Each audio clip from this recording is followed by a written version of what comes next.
Welcome to Into Africa. My name is Mvemba Dizolele. I'm a senior fellow and the director of the Africa program at the Center for Strategic and International Studies. This is a podcast where we talk everything Africa: politics, economics, security, and culture. Welcome.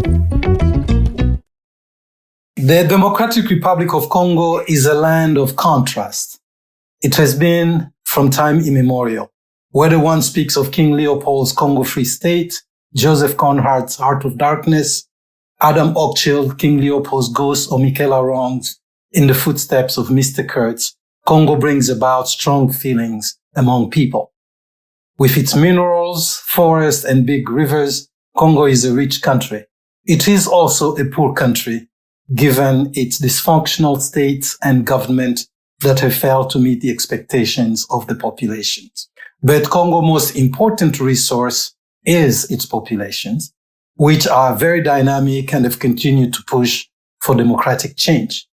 3.5 years after Felix Tshisekedi became president of the Democratic Republic of Congo, confidence in the DRC government and institutions remain low. Meanwhile, the security situation in the east of the country continues to deteriorate, particularly with the resurgence of the March 23 movement, also known as M23. In a new survey report titled Congolese Seek Democratic Politicians, Between a Thirst for Accountability and Social Dissatisfaction, the Congo Research Group, CRG, and Ebuteli, its research partner in the DRC, in partnership with the Bureau d'études, de recherche et de consulting international, BERCI, note a persistent distrust of institutions and a decried security policy. Conducted between April and June 2022, the survey shows that despite controversial election cycles, the Congolese remain committed to democracy. 77% of respondents believe this is the best form of government. However, this confidence in democracy is accompanied by a distrust of the country's institutions and their leaders. Only 17% of Congolese surveyed strongly support the way the president of the republic works. Felix Tshisekedi even received his worst score in terms of unfavorable opinion, 51%, since 2019. There is a similar lack of confidence in the central government, provincial authorities, and even the institutions involved in managing the electoral process. Joining me today on Into Africa to discuss the survey are Joshua Walker, Director of Programs at the Congo Research Group, and Francesca Bomboko, co-founder and director of BERCI. Joshua Walker has been working in and researching Democratic Republic of Congo since 2004. Before joining the Congo Research Group, he was a research associate at the Wits Institute for Social and Economic Research in Johannesburg, South Africa. He has also worked for the Carter Center and United Nations Peacekeeping Mission in the DRC. His research on politics, economics, and culture in the DRC sits at the intersection of academic knowledge and policy making. It has included work on extractive economies and the social effect, public culture, and conflict and politics in the DRC. Francesca Bomboko has been working in the state building and peace building field since 1990, when she co-founded the Bureau d'études, de recherche et de consulting international, BERCI. The Kinshasa-based research center and opinion poll organization was the first of its kind in DRC. BERCI is a limited liability company intended for the implementation of opinion polls research project to improve evidence-based decision-making in the DRC. Since 2016, the BERCI's opinion polls are conducted jointly with the Congo Research Group, an independent non-profit research project aimed at understanding the violence affecting millions of Congolese, based at the Center for International Cooperation at New York University. Joshua and Francesca, good afternoon and welcome to Into Africa. Good afternoon. Good afternoon. Very good. It's a pleasure to have you here. As I've said in my intro, Congo is a land of contrast, and I think in a way your survey shows that.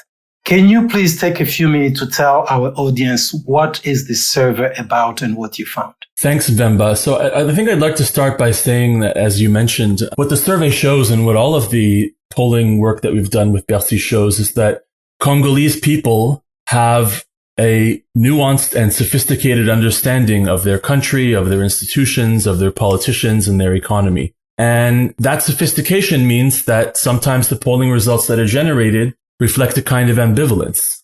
So as you mentioned, for instance, one of the things that we saw was that 77% of people still think that democracy is the best form of government in the DRC. But we see that between 2016 and now, elections have significantly decreased from 38% to 18% as being the people's most important priority. Similarly, we see, for instance, that a majority of Congolese want to maintain provincial assemblies, which have been controversial bodies in the DRC over the last several years.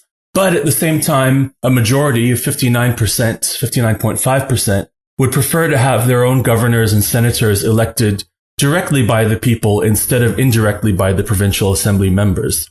One last thing I could point out is that despite being obviously a market economy, 40% of Congolese want a state-directed economy, which I think is a fairly high percentage. And so I think what this reflects overall is that Congolese people have varying different opinions about things, and we can observe trends.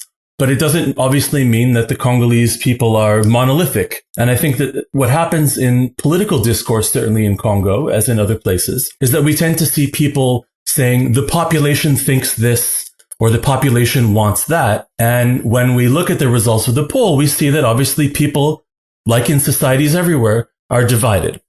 Yeah, and if I may just add a few points to what you say, I totally agree with the picture that Joshua just presented to you. I mean, the survey is just that, a picture of a moment in time. What it shows, if we look at it a little bit more carefully of trends, it also showed that there's increasingly also a lack of trust from the Congolese people for heads of institutions. And let me take the example of the president, for instance. What we saw in previous survey, and including this is going to be interesting to see if that's going to be the case for Felix Tshisekedi, is that once you have crossed the line between good and bad opinion, you never go back. And in September, if I'm not mistaken, Felix Tshisekedi absolutely had more people that had a bad opinion of him than people who had a good opinion of him. And what we saw when we follow Joseph Kabila and when we follow before him his father and before him Mobutu, we saw that, you cross that red line and having more people with a bad opinion of you versus a good opinion of you, you never go back. And for me, as a political analyst of the DRC scene, I see that as the beginning of a lack of trust that can erode most of the, I wanted to say legitimacy, but I don't think it's a good word. But it's something that definitely we need to follow across time up until we have the election to see if it's confirmed, what the trend that we see, the downward trend that we see, if it is confirmed.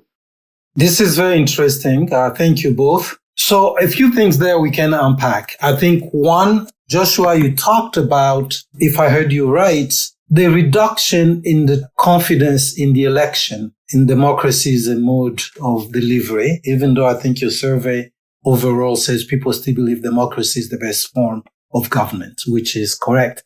What has contributed to that reduction? I think you said 17%. Yeah. So obviously the controversial elections of 2018 have seriously contributed to the way that people perceive, if not democracy as a whole, as we can tell, then obviously it's contributed to the confidence they have specifically in elections. But I think what's interesting, and again, this speaks to, again, the kind of nuance of trying to understand Congolese public opinion, is that while people may not put elections anymore as high of a priority in terms of public policy as they did in 2016, we've seen that between December last year and June of this year, there's been an increase in the number of Congolese who say they're intending to vote. So whereas we had been since the elections in 2018 on a steady downward trend in terms of the people who intended to vote, which we took to reflect a lack of faith in elections and in the Electoral Commission as an institution, we see that now in the run-up to the 2023 elections, more Congolese are now starting to say that they do want to vote. So the need for election is not dissipated. People still believe that the electoral process needs to be strengthened, even though they're losing some confidence in it. I think so. You also talk about institutions. This is what your survey is about. On one level, we know that the DRC had gone to some sort of decentralization, which has been haphazard at best, with provincial assemblies being elected by the populations. The governor, I think, is not elected by the population, is elected through by the assembly that has been elected, so an indirect suffrage, if you will. And then from those assemblies, the senators representing those provinces at the capital, at the national level, stem from that vote as well. So from your survey, I think you were talking about people still wanting to have the assemblies, even though we've seen that provincial assemblies have been problematic. In many ways, the provinces have not or were not prepared to receive those assemblies. Most of these places have no adequate place to meet. As simple as that, just a structure with to meet. And then access to their own constituencies, particularly in the rural areas. If you go to places like Olomami in Katanga, or places like in Chwapa, or you go to Baflev to go deep to the Mayombe and other places, yet the structure being put in place. Can you talk more about why people are interested in this and what does the survey show? Well, I think that I think the way we need to understand this is that yes, decentralization has been rocky in many cases, particularly for the provinces that were created that did not, in which the capital city was not already a capital city of one of the older provinces. And particularly in poorer parts of the country where there aren't as many resources to house and allow the provincial government to function. And I think it's true that a lot of Congolese probably understand that there have been credible allegations of vote buying when it came to the elections of the governors by the provincial assembly members, as well as the elections of the senators by the provincial assembly members. And we even saw Felix Tshisekedi at the beginning of his term in 2019 call that out publicly. But I think at the same time, Congolese are able to recognize that the provincial assemblies may be vehicles for corruption on the one hand, but at the same time, they can also serve as a legitimate check on the power of the governor or of the provincial executive. And I don't think that those two things are mutually exclusive. It's possible to say, well, we don't think that they're necessarily the most honest of people, but at the same time, they can still serve a useful role, particularly if they're reformed. Okay. And so I think that's why people have said, yes, we want to keep the provincial assemblies, but also we want to change the way that the votes for governors and senators are conducted. Okay. And I think considering the state of infrastructure across DRC, it's pretty much all the provinces that have this problem in terms of access. There is really no province that has the right infrastructure for the provincial assembly to really be close to the constituents. I mean, it doesn't matter where you are. You go to the Kivu, it's the same problem, trying to reach Walungu, trying to reach Tubimbi. Whether in the war zone or no war zone is the same challenge. So given that though, Francesca, how do people see the institutions? What does the survey reveal? I mean, you've been doing this. You have a good horizon. You talked about a snapshot of time. Yes, this particular report is a snapshot, April to June 2022. But BERCI and the Congo Research Group have run polls for a while now, I think over the last 6 years or so. And so you have an horizon from which to speak. What has been surprising this time? What I think was most surprising regarding the institution was the fact that, more than 60% of the respondents felt that they didn't have enough information to take, for instance, the parliament about what was going on. It kind of indicated that regarding the democratical process that we have in DRC, there seems to be a lack of communications between the populations and those different institutions. So whatever perception that we may capture in our survey, it's dependent on the type of information they do get from them. And Joshua can definitely complete that, with the work that they've done on Tala Tala, which may document that even at the more qualitative level than our survey does. But what surprised me the most when we look at different institution perceptions was the corruption. When we ask, which institution do you feel is the most corrupted? The police was number one. And we opened up this time, to greater institution that we did in our earlier survey. And the parliament, at the time when we only looked at political institution, was on top of as the most corrupted institutions. And when we open up broadly to more institutions, we found that the security apparatus seems to be perceived as the most corrupted institution. So this is something that I did find kind of surprising when we look at the political context. So you're saying that it's both the police and the parliament, that the police is on top of the parliament when it comes to corruption? This is exactly what I'm saying. On the judiciary as well? Absolutely. So we're talking about legislators in terms of the parliament that have no trust vis-a-vis the population. And then we're talking about the security, which is the police, law enforcement, and justice, that also do not generate any trust with the population. Was there any specific reason you think that drove this? Well, we didn't ask why. My experience as a Congolese, and I think this is, when you live in Kinshasa, when you read the newspaper, when you follow on a day-to-day basis what's going on at the political level, those are the most obvious examples of corruptions that you hear and that you see even on the streets. It's interesting because more people think that the police is the most corrupted institutions, but at the same time, only a third of the people has experienced that corruption on the personal level regarding the police. So it's more a question of what they see than what you experience personally, or what you hear is their family member that has been confronted to that at a personal level. So when you look at it on the other side, it's surprising to find out that more than 70% of the population had never paid anything to the police. So that tells you the sophistications of the system in place. We did some qualitative research, for the World Bank on the citizen evaluations of the security sectors and other sectors. When we did focus group with some police and some members of the population, they actually have targets. No, they do not ask money to everybody. They actually have quotas that they need to bring in at the end of the day, and they actually have targets, and who do their targets?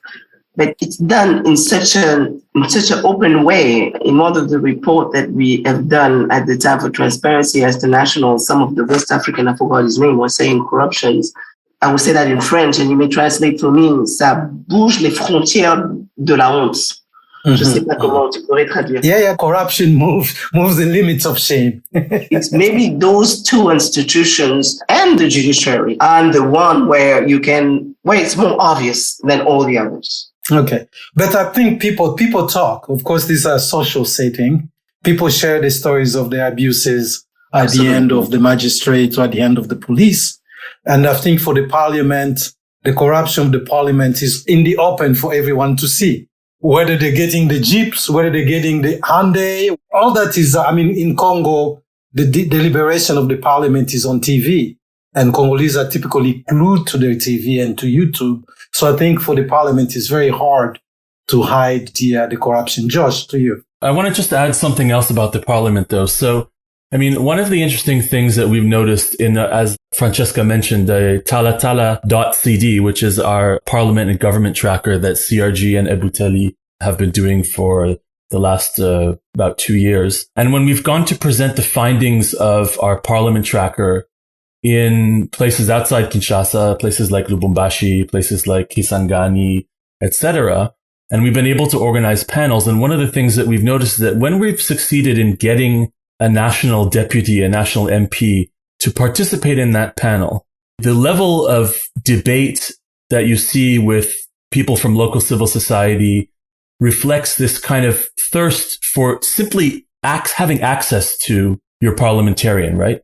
Most people have no interaction whatsoever with their deputy, and they're not entirely sure how they're elected. And then what they do know about them, they see, as you mentioned, through media, social media, on the radio, things like a $21,000 per month salary or the Jeeps or whatever. So I think that distance between the parliament, I mean, I'm not saying that the parliament doesn't have serious problems, but I think that the distance that exists between most Congolese and their elected representatives at the national level contributes to, I think, greater misunderstanding, greater suspicion and mistrust. And interestingly, if you look at the survey results, one of the things we found was that it was actually the local authorities who have the highest percentage who enjoy the highest percentage of confidence from Congolese of pretty much any level of authority in the country. And interestingly enough, what Joshua said, and we didn't have local elections, but you see that local authority, even traditional chief,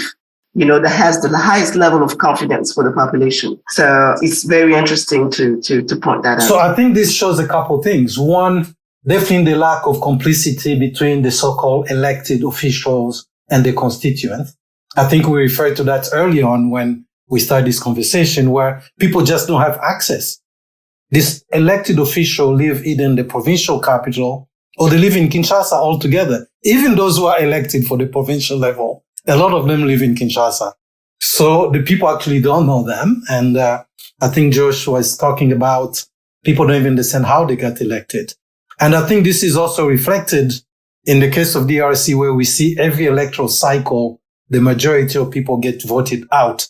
And there's a new set of characters who come into the parliament. So that's one point. But the second point is the value of local leadership. In other words, I think we're talking about the administrateur du territoire. We're talking about the mayors. We're talking about the bourgmestre and so on, the chef de collectivité. That's actually very interesting. Let's talk a little more about the leadership. Let's go back to President Tshisekedi, because Francesca, you had mentioned that President Tshisekedi traction with his own people have gone down. Can you speak a little more to that and what this may or may not presage, if you will, for the elections next year?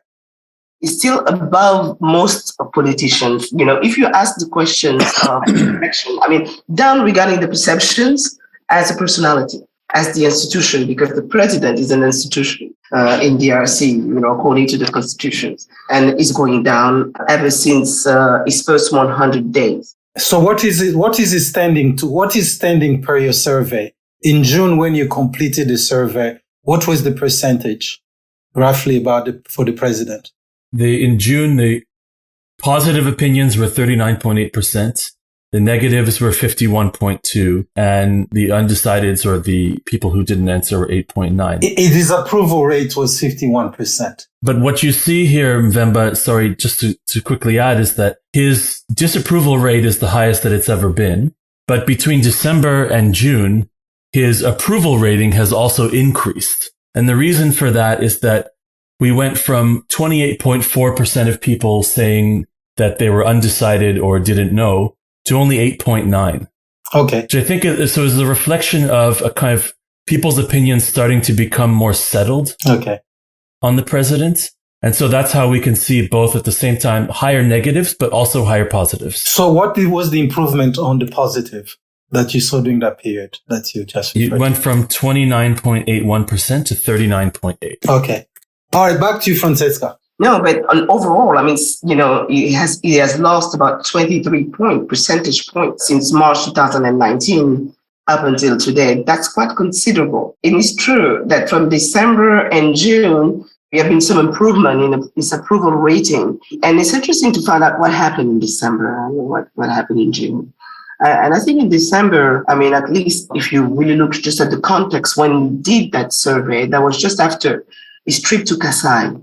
The images of the roads, of how difficult it was to actually go from one place to another, right after a huge publicity that was done about programs such as Chile, about reconstruction of the provinces, really, I think, hit him hard. And Kasai is his homeland, is his own province, correct? the province of origin. Okay. It came to the point where instead of holding a meeting, it was actually let people actually vent their frustrations by just listening to what people had said to him. And he was supposed to go after that to the Equator region and he didn't go to the Equator provinces. He didn't go because he didn't want, according to some of the people close to him that we spoke to, he didn't want to be repetitions of the same thing that happened. He wanted to make sure that the road that he went, which was a road that he promised to reconstruct, was reconstructed. So it's still spending and spent a lot of effort since then to make sure that some of the promises that he has done at the regional level were actually implemented at the local level. So this way, when he goes, according to the people that are close to him, that work with him, next time when he goes to the provinces, at least he can show some results. Some of the things that you see, I promise you a road there, and here it is. This is the road. I promised better school. Here it is, better school. It's going to be interesting to see what's going to happen from June up until the next survey that we're going to do is probably going to be on the end of September. That's going to be a telephone survey based on the population that we surveyed this time. Okay. Avoid any selection biases. And that's going to be interesting to find out if the rhetoric is actually matching concrete results on the ground. Okay. This problem of infrastructure has affected the complexity, as I said, the complicity between the people and the leaders. We saw this during the Kabila years as well. Kabila getting stuck in mud in North Kivu. He had insisted to drive, and it became quite an embarrassment for anybody who has seen that, not just for the presidency, but really for the country as well. So it's kind of alarming that this may affect President Tshisekedi getting closer to his own people because he doesn't want to be embarrassed, having not kept his own promises. Having said that, though, one thing that I would like to talk about is in your survey, you also talk about the perception of the various external partners of the DRC. So you talk about the neighbors, how they perceived. You also talk about international actors, China, the UK, France, the US. I'm sitting in Washington. In Washington, the government of the United States can be obsessed with China, can be obsessed with Russia and other powers. Where does the survey take us when it comes to the perception of these foreign actors in the DRC and then their neighbors? So let's start with the foreign actors, China, the United States, and so on. I saw that Turkey was polling pretty well, which is quite interesting. Can either one of you speak about this? Well, just to give you the figures. So the United States, in terms of foreign actors, is actually at the top of the list with 73.3% of Congolese saying that it plays a positive role, followed by France at 71.1%. Belgium at 67.4%, and then China at 65.4%. So how do we explain that? It's hard to say. I think partly this has to do with the role of soft power by countries like the United States. But obviously, China's perceptions are, 65% of people think that it's playing a positive role. That's not at all bad. Yeah, but I have to say also that the United States had a very dynamic ambassador. Ambassador Mike Hammer, yes. Yes, and I think that has a lot to do with it. He was there, on all fronts. And he has been very close to the population. Even, there's something in DRC, if you want to know that somebody is very popular. You haven't made it in DRC if you don't have a nickname. He had a nickname, Nzita. And so, and I really think the personality of the ambassador is engagement with all levels of society, civil society, the government, the press, the media, has a lot to do with it. Okay. And China, and I would say has more to do with the constructions, and everywhere you go, particularly in Kinshasa and in some of the provinces also now, you see some kind of infrastructure reconstruction going on there. And most of them is being led by China. I think that explains some of the role that some of the good perception that China still has, and it's not bad as a result. But we also saw Turkish. Yeah, I'm curious about Turkey. Tell us about Turkey. They're taking the lead on China regarding reconstruction of social infrastructures in DRC. And they've been signing quite a lot of deals. They've been quite involved with the government in a lot of great, entre guillemets, chantier. I would say this is something that is reflected in the survey. But what we also saw, if I'm not mistaken, is Russia is moving up. So Russia is gaining traction on what ground? Where is Russia gaining traction and why? Do they have soft power? Is it defense? Where is the Russia traction coming from? I suspect that this has to do with a certain amount of kind of reflexive popularity for Russia that emerges from feelings that the West has been hypocritical in its support for Ukraine to the detriment of other countries like the DRC that have faced similar situations. But just to go back to the survey, one of the things, this is sort of part of the nuance of the questions, right? There's figures I gave you earlier, which talk about the countries that Congolese view as playing a positive role in the country with the United States at the head, are different than the figures that we get when we ask, simply when we just do a survey on the popularity of different countries. And that's where we see Turkey leading, followed by China, and the United States sort of a little farther behind. So again, it gets to the nuance of how the questions are asked. So this is interesting. You said when you ask about what countries are playing positive role, then the US is leading. Yeah. But then when you talk about popularity, then Turkey is on top? That's right. Wow. And so how do you explain that level of popularity? When you come to Kinshasa this time, next to this Turkish school, they're going to build 2 high-rises, which is going to be the Ministry of Finance and the Ministry of Budget. Okay. And a lot of constructions that's done at the Gombe and even at the periphery of Kinshasa is actually, some of them, most of them are Chinese and Indian, but a lot of them are also Turkish. And we had received a lot of diplomatic delegations. And even the president of Turkish, I think. Yeah, he was just there, right? He was just there not long ago. And he came quite often. And even during Kabila was just there. And you can hear that they signed this deal for this and that.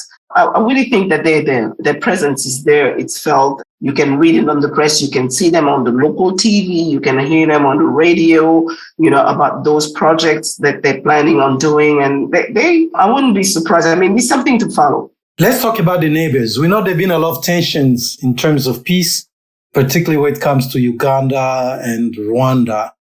We know what we read about M23. We've seen the spat between President Tshisekedi and President Kagame and so on. Where does this stand? What does the survey show? How do the people of Congo feel about those neighbors? I think generally speaking, the scores, the results for the neighboring countries are substantially lower than the other list of countries that we gave you.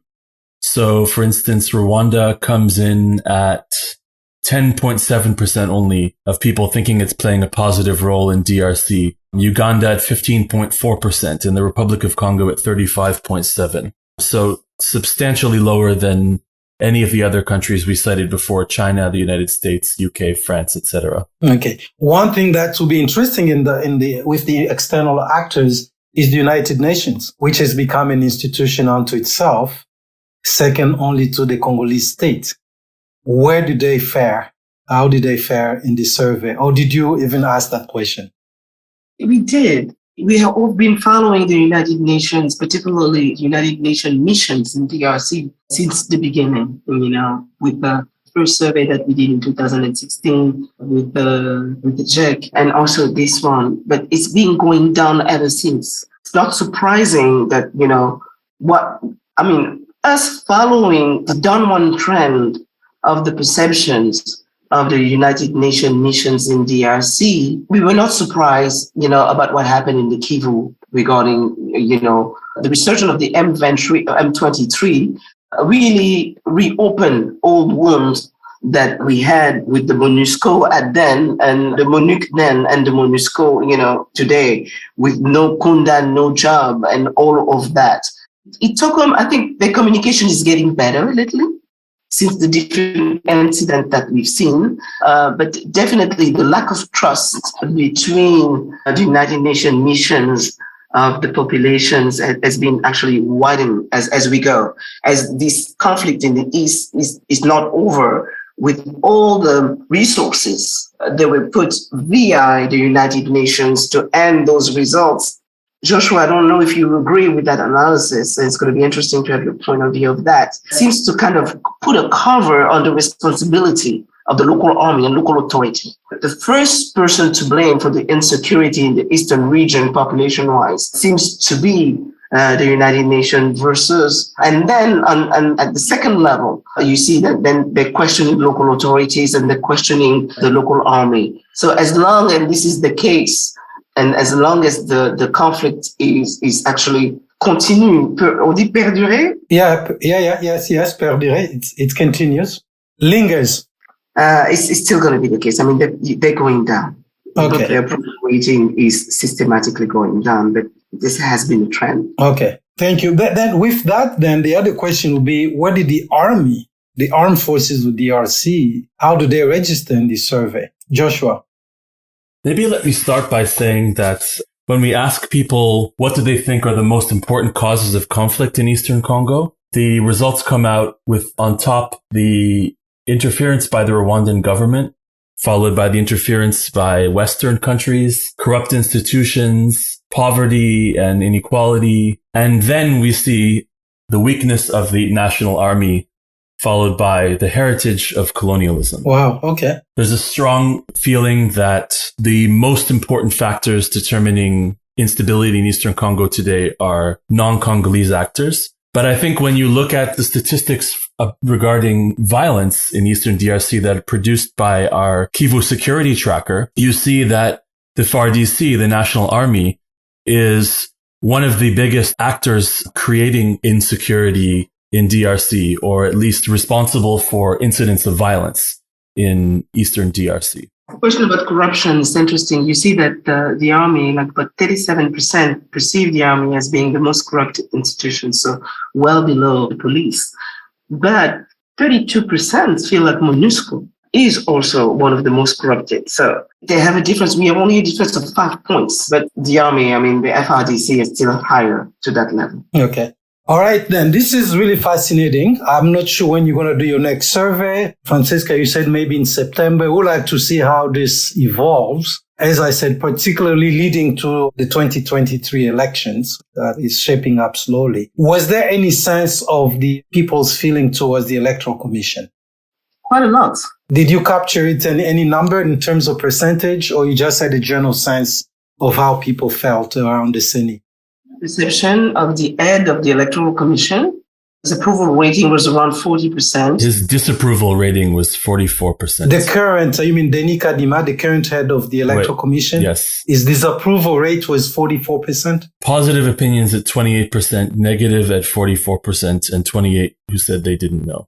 That's amazing. He just took over. It's not that long ago. I wonder why his rating so low. If I had to guess, I would say that this probably has to do with the amount of media coverage surrounding his nomination and the politicization or the perceived politicization of that process. Okay, that makes sense. Yes, Francesca, please. Yeah, when you compare that, his predecessor, Colonel Langa, his disapproval rating was only 38% in 2016. So when he went into office. So, and I do agree that the coverage and the time also it took for all the parties, the civil society representative of the churches and the political parties, the parliament, to actually agree on the composition of the Bureau of the Senate, of the Electoral Commission. At that time when we were doing survey, everybody, approval rating was down. Okay. And most people actually, when you look at the intention of voting, are you going to vote? When we asked them at the time, most people, we saw the highest percentage of people didn't want to vote. And so it had a very detrimental impact on the perception of all the institution altogether. And not surprisingly, he's actually he's going into his new position within that unfavorable context. On the Electoral Commission as a whole, we asked the question, do you have confidence that the Electoral Commission can organize credible, free, and transparent elections? And the answers on that came back 45% no, 39% yes, and 16% who said they didn't know. I think that's also just a reflection, perhaps, of the sort of accumulated mistrust of the Electoral Commission since 2018 and even before. On this program here, we always mind the gap. In other words, we ask the question. We know that there is a perception that people have of a situation. In this case, perception people have of Congo and its people, and then the reality of what actually happens on the ground. If you had a magic wand, both of you, and you want to close that gap, how will you close that gap so that policymakers, both in the DRC, in Washington, in Paris, and elsewhere, will help close that gap? Are there specific things you like to see done? You have all the numbers, you have the data, which is fantastic, but the people expect certain things. Those data are supposed to get us to those things, we hope. How will you close that gap between the numbers and the reality of the populations of DRC? Joshua, go ahead.